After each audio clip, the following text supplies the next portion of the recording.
Ngayon mga papi, sundan natin sa pag-isa itong ating hipon.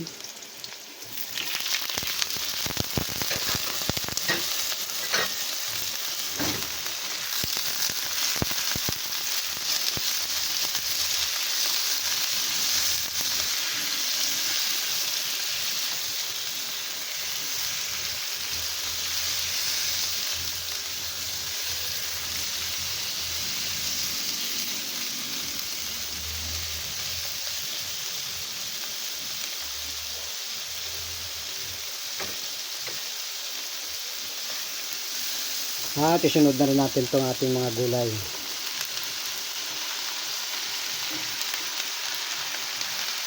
Sa inyo mga papi, kung gusto nyo mga ganitong luto, pag-subscribe lang po dito sa Papi Cooking TV. Mga papi, ang gagawin natin ngayon ay ginataang gulay. Ito yung ating gulay, sitaw at kalabasa. At ito naman yung ating sili. Sasahugan natin ng hipon. At ito yung ating gata.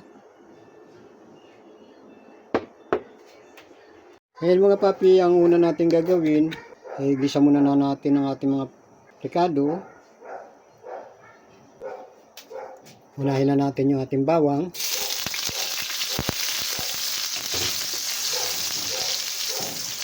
At isunod na natin yung ating sibuyas at saka luya.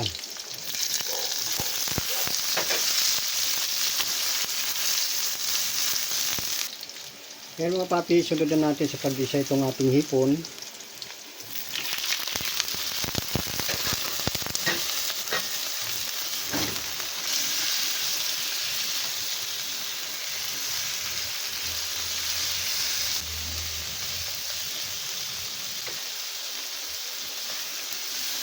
At isunod na rin natin itong ating mga gulay.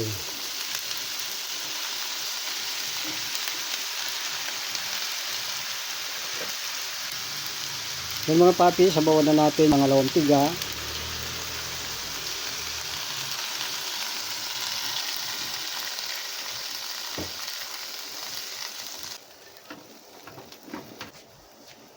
Lagyan na rin natin ng sili.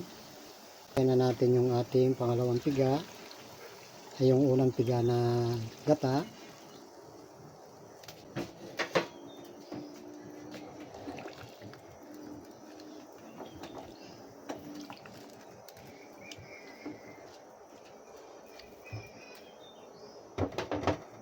Ngayon mga papi, timpla na natin ng paminta.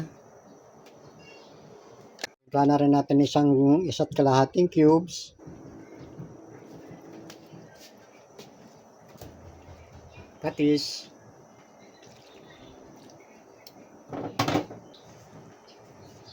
At lagyan na rin natin ng konting asukal.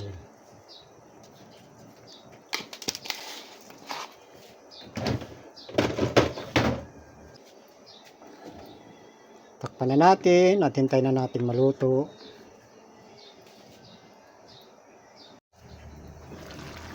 Mga papi, luto na itong ating ginataang gulay.